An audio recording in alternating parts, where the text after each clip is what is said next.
السلام علیکم جاوید صاحب، وعلیکم السلام۔ آپ خیریت سے ہیں؟ اللہ کا شکر ہے، آپ کی دعائیں۔ میں نے پچھلی نشست میں ایک سوال کا جواب دیا تھا کہ علت اور مقصد میں کیا فرق ہے۔ یہ فرق تو جی اصول کے لحاظ سے میں نے واضح کر دیا تھا، لیکن میرا خیال ہے کہ اس کو چند مثالوں سے سمجھانا بھی چاہیے۔ یہ بڑی اہم بحث ہے۔ بہت سے لوگوں نے علت اور مقصد کو خلط ملط کر کے معاملے میں الجھنیں پیدا کی ہیں۔ یہ الجھنیں اگر کسی بھی درجے میں موجود ہوں تو متوازی فکر پیدا کرنے کا باعث بن جاتی ہیں۔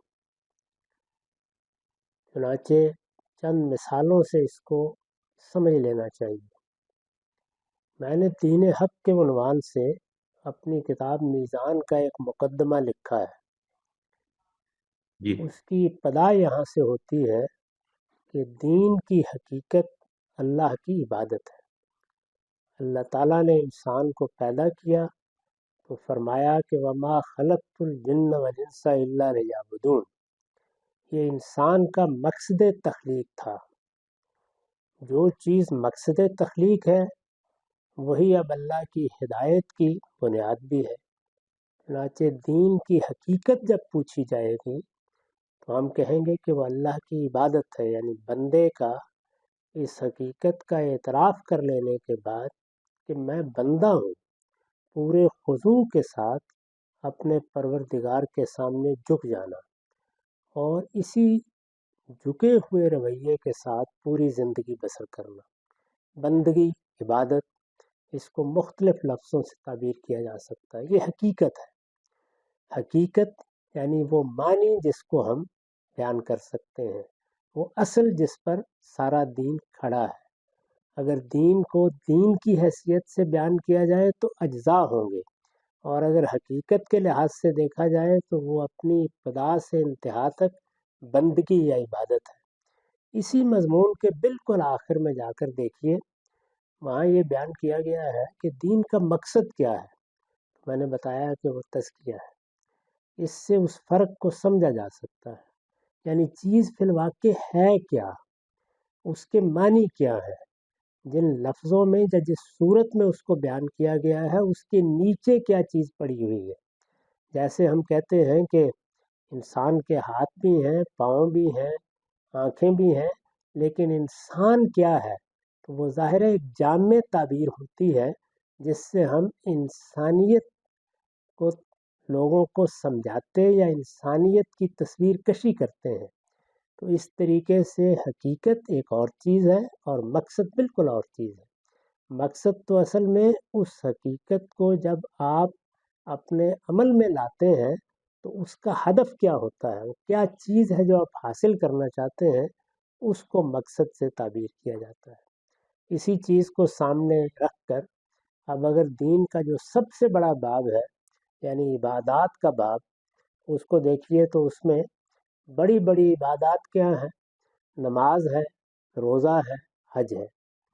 تینوں عبادات کو اگر آپ دیکھیں تو ان کی حقیقت ان کے مقصد سے ہر جگہ الگ کر کے بیان کی گئی ہے۔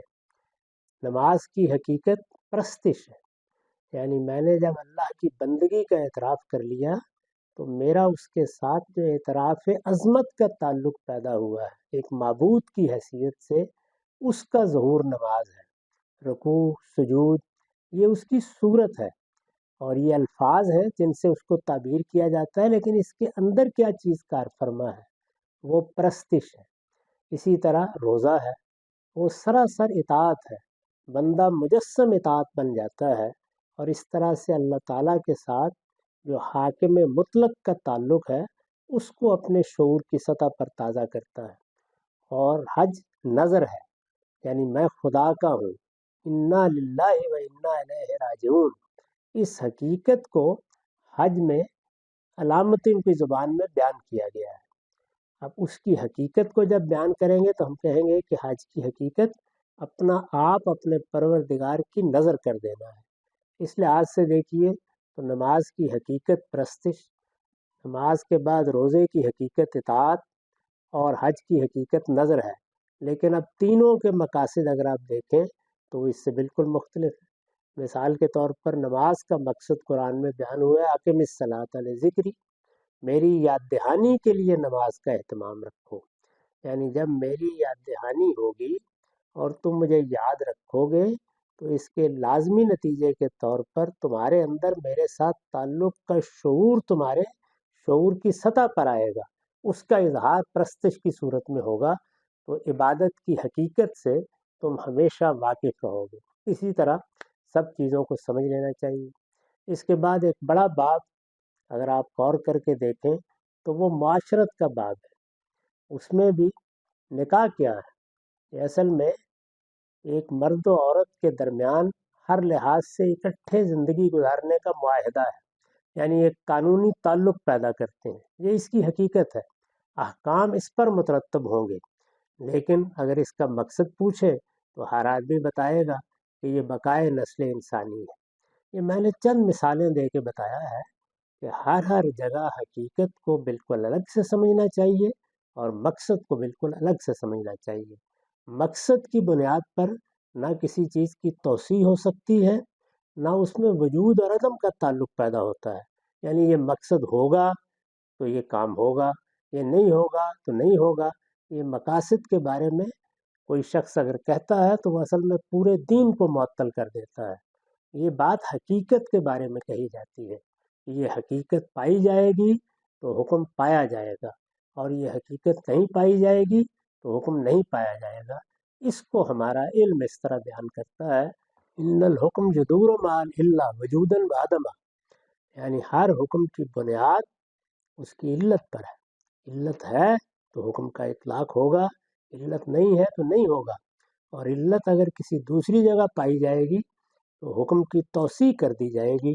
یہی قیاس ہے اور اس پر ساری فقہ کی بنیاد رکھی گئی ہے۔ یہ وضاحت میں چاہتا تھا کہ ہو جائے۔ اس میں کچھ اور سوالات بھی ہوں گے تو ان کو بھی میں دیکھ لوں گا، لیکن یہ بڑی اہم بحث ہے۔ اب میں نے اس کو لکھ بھی دیا ہے، شریعت میں تبدیلی کے عنوان سے ایک مضمون میں نے اسے بیان کر دیا ہے، وہ غالباً شائع ہو چکا ہے، اس کو بھی لوگ چاہیں تو دیکھ سکتے سر اس سے متعلق ایک چھوٹا سا سوال ہے میرا، میں اگر آپ اجازت دیں تو۔ جی جی پلیز گو اہیڈ۔ سر ابھی آپ نے جو فرمایا ہے اس میں عبادات اور معاشرت کی بات کی ہے۔ ہم اکثر اپنے ارد گرد کے لوگوں سے سنتے ہیں جو لوگ عبادات کو اتنی اہمیت نہیں دیتے ہیں، وہ یہ فرماتے ہیں کہ دین کا 3% حصہ تو معاشرت پر ہے، اور جس طرح سے غیر مسلم لوگ ہیں وہ اخلاقیات کے اعلیٰ مقام پر کھڑے ہوئے ہیں، تو ہمیں ان چیزوں پر زیادہ توجہ دینی چاہیے بجائے اس کے کہ عبادات اگر ہم نہیں، ہماری کچھ کمی بیشی ہو رہی ہے اور اس پر ہمیں اللہ تعالیٰ پکڑ لے گا، بجائے اس سے زیادہ اہم معاشرت ہے، اس سے زیادہ اہم اخلاقیات ہے، یعنی کہ ہمیں اخلاقیات کو زیادہ ترجیح دینی چاہیے۔ تو سر اگر اس پر بھی آپ تھوڑا سا روشنی ڈال دیں تو۔ میں نے تو اس کے بارے میں بہت گفتگویں کی ہیں، یہ بات آج تک کہ میری سمجھ میں نہیں آ سکی اخلاقیات کس کو کہتے ہیں۔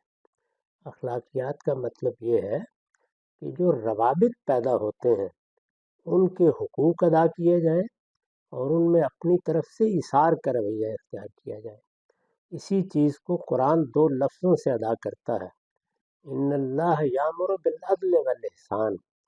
اخلاقیات کی جو تعریف بھی آپ کریں گے وہ اس سے مختلف یا اس سے متجاوز نہیں ہو سکتی۔ رشتوں کو پہچاننا، تعلقات کو متعین کرنا اور پھر ان کا حق ادا کرنا۔ ان رشتوں میں میری ماں ہے، میرا باپ ہے، میرے اعزا اقربا ہیں، میری اولاد ہے، میرا معاشرہ ہے، اس کو تو ہم پہچان لیتے ہیں، لیکن سب سے بڑا رشتہ تو اس کائنات کے پروردگار کے ساتھ میرا رشتہ ہے۔ عبادات اصل میں اخلاق کی تقاضا ہے، ان کو اخلاقیات سے الگ کر کے دیکھنا یہی اصولی طور پر غلط ہے۔ میرے نزدیک یہ سب اخلاقیات ہیں۔ میں جب اپنے پروردگار کے ساتھ صحیح رویہ اختیار کرتا ہوں تو عبادات وجود میں آتی ہیں، ماں کے ساتھ صحیح رویہ اختیار کرتا ہوں تو محبت اور خدمت کے آداب وجود میں آتے ہیں۔ اسی پر آپ باقی چیزوں کو قیاس کر لیجیے، تو اس کو اخلاقیات سے الگ کر کے دیکھنے کی وجہ کیا ہے؟ ٹھیک سر، آپ یہ فرما رہے ہیں کہ اخلاقیات میں عبادات بھی آتی ہیں؟ اخلاقیات کا ایک لازمی اور سب سے بڑا تقاضا یہ ہے کہ ہم اللہ تعالیٰ کا حق پہچانیں، اللہ تعالیٰ کے ساتھ اپنے تعلق کو پہچانیں، اور یہ حق بھی اسی طرح ادا کریں جس طرح باقی حقوق ہمیں ادا کرنے چاہیے۔ وہ ایک الگ بات ہے کہ بندوں کے حقوق میں اگر کوئی کمی رہ گئی یا ہم نے کسی کی جان مال آبرو کے خلاف کوئی زیادتی کر دی تو اس کا نتیجہ بھگتنا ہوگا۔ اللہ تعالیٰ سے توقع ہوتی ہے کہ وہ ہمارا مالک ہے، خالق ہے، وہ بہت گناہوں کو معاف کرنے والا ہے، اس کے ہاں معافی ہو جائے گی۔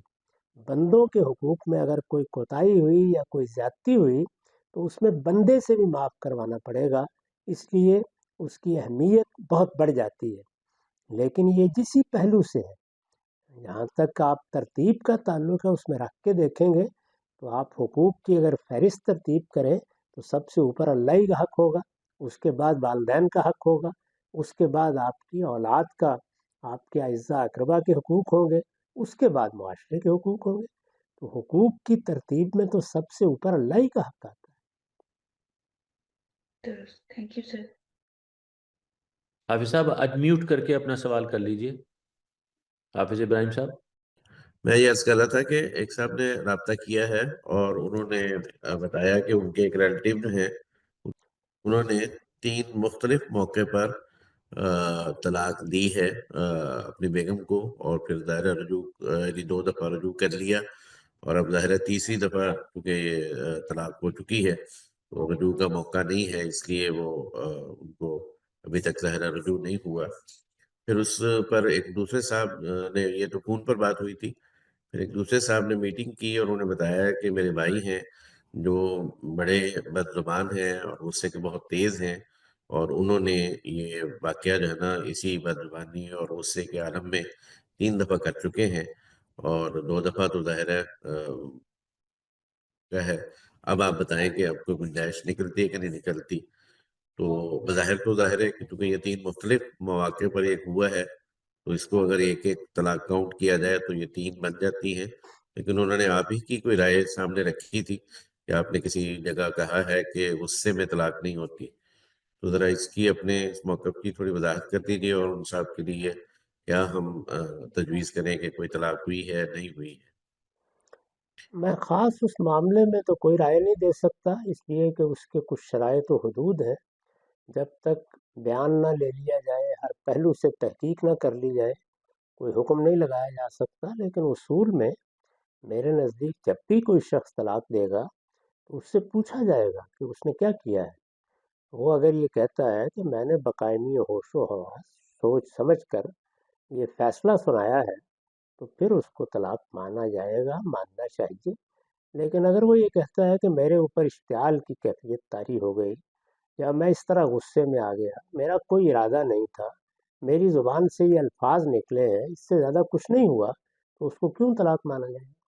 یعنی طلاق کے لیے ضروری ہے کہ وہ ٹھنڈے دل و دماغ کے ساتھ سوچ سمجھ کر باقاعدہ ارادہ کر کے کہ میں طلاق دے رہا ہوں، میں یہ تعلق ختم کر رہا ہوں، اس طرح دی جائے تو پھر وہ طلاق ہوتی ہے۔ تو یہ میں اصول میں عرض کر سکتا ہوں۔ اطلاق کے معاملے میں تو آپ خود بات کریں، تحقیق کریں، دیکھیں کہ کیا اس اصول کا اطلاق ان پر ہوتا ہے یا نہیں ہوتا۔ یہ ہر طلاق میں دیکھنا چاہیے، ہر طلاق میں پوچھنا چاہیے۔ طلاق ایک قضا ہے، فیصلہ ہے۔ جب فیصلہ سنایا جاتا ہے تو پوری تحقیق کی جاتی ہے کہ جو بات کہی گئی وہ کس طرح کہی گئی، کیا فی الواقع اس کے پیچھے کوئی ارادہ موجود تھا، آدمی بقائمی ہوش و حواس کی بات کر رہا تھا، وہ اشتعال کی کسی کیفیت میں تو نہیں تھا۔ یہ سب چیزیں دیکھی جائیں گی۔ مجھے نہیں معلوم کہ لوگوں نے کہاں سے یہ چیز نکال لی ہے کہ اگر کوئی سوتے میں بھی طلاق کا لفظ کہہ دے تو طلاق ہو جاتی ہے۔ یہ کیا چیز ہے؟ جی السلام علیکم۔ وعلیکم السلام۔ سر یہ اسی 3 طلاق کے حوالے سے پوچھنا چاہ رہا تھا کہ ہمارے ہاں جو قانون بنا ہے وہ تو سم ہاؤ اس کو حنفی لاء سے ریلیٹ کیا جاتا ہے۔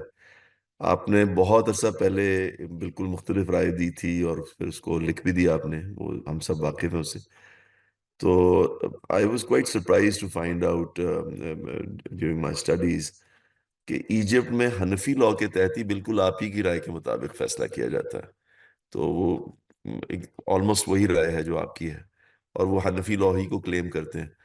تو میرا سوال اصل میں یہ ہے کہ پاکستان میں تو ایک طرح کا فورس کیا جاتا ہے آپ کو کہ آپ مطلب اگر ایک آدمی دینا چاہتا ہے ایک طلاق، اس کے کچھ نتائج نکلتے ہیں خاندان کے حوالے سے، پاسبلٹیز کے حوالے سے، جو بڑے غیر معمولی ہوتے ہیں بعض اوقات. جو جس طرح آپ نے بیان کیا، مجھے یاد ہے جب آپ پڑھا رہے تھے تو ہم لوگوں کے لیے بڑی حیرانی کی اس وقت بات تھی، لیکن پھر آپ نے تو خیر وہ لغوی اعتبار سے ایکسپلین کیا کہ why only that is possible, but even in terms of utilitarian aspects, وہ اس کی کامن سینس ویلیو بھی اور پریکٹیکل ویلیو بھی بہت ہے.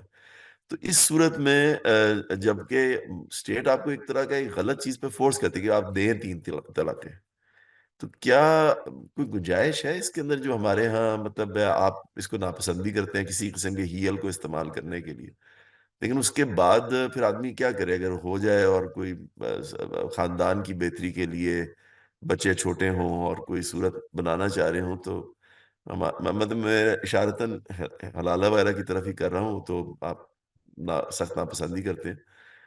لیکن یہ ظلم نہیں ہے جی، مطلب ایک احوال البلیغ نہیں ہے کہ آپ نے وہ مطلب فورس کر کے ایک آدمی کو غلط رائے کی طرف مجبور کر دیا. اس کے دو پہلو ہیں. ایک تو یہ ہے کہ اگر کسی نے کسی کو مجبور کر کے طلاق دلوائی ہے تو وہ ہوئی ہی نہیں. یعنی اگر اس کا ارادہ نہیں تھا، مثال کے طور پر ایک ہی طلاق دی اس نے اور اس کا بھی ارادہ نہیں تھا، اسے مجبور کر دیا گیا، تو وہ طلاق ہی نہیں ہوئی.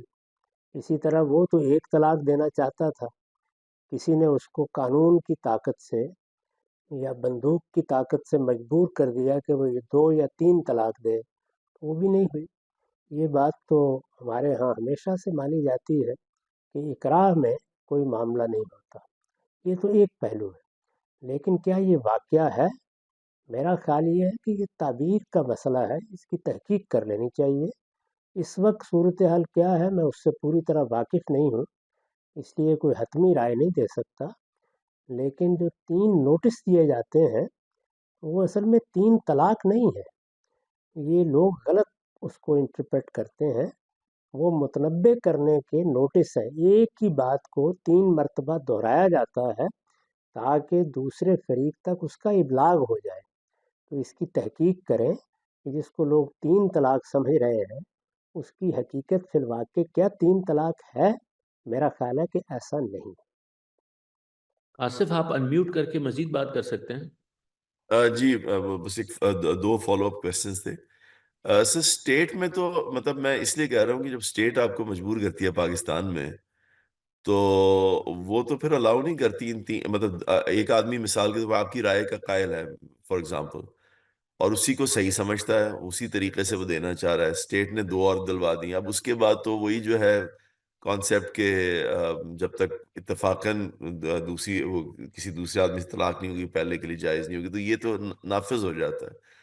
تو اس صورت میں اس کو کیا کوئی پہلو ہے اکراہ کا جس میں اس کے لیے کوئی گنجائش نکلتی ہو؟ دوسرا سوال میرا تھوڑا سا اس سے طلاقی کے موضوع سے ہے لیکن تھوڑا سا انریلیٹڈ ہے، کہ ہمارا ایک اور قانون جو انہوں نے بنایا ہوا ہے وہ یہ ہے کہ پہلے تو ایسا نہیں ہوتا تھا کہ جو باہمی رضامندی سے، جس طرح آپ نے بھی بڑی وضاحت سے بیان کیا سارا قانون، کہ جو کسی معاہدے کے تحت یا رضامندی سے کوئی اگریمنٹ ہوتا ہے فائنینشیل اور وہ ختم ہو جاتا ہے، تو اس کے بعد ہر معاہدے کے قانون پہ اسٹیچوٹ آف لمیٹیشنز ہوتی ہیں. یعنی کوئی 90 ڈیز ہوگا، 1 ایئر ہوگا، 2 ایئرز ہوگا. 90 ڈیز عموماً کائٹرس پاریبوس other things remaining same 90 days ہی ہوتا ہے. یہاں پر انہوں نے قانون بنایا کہ 10 سال کے بعد بھی اس کو ریویزٹ کیا جا سکتا ہے. اس کے بارے میں یہ دوسرا سوال ہے سر، پہلے سے الگ. اس کے بارے میں آپ کی رائے اگر سامنے آئے. پہلے سوال کے بارے میں نے 2 باتیں عرض کی ہیں، میرے خیال میں اس کی تحقیق کریں. پہلی بات میں نے یہ عرض کی ہے کہ کیا فی الواقع 3 طلاق ہوتی ہے؟ میرا خیال ہے کہ ایسا نہیں ہے. جو ایک مہینے کے وقفے سے نوٹس دیے جاتے ہیں وہ 3 طلاق نہیں ہوتی، وہ ایک ہی طلاق کے لیے متنبع کیا جاتا ہے.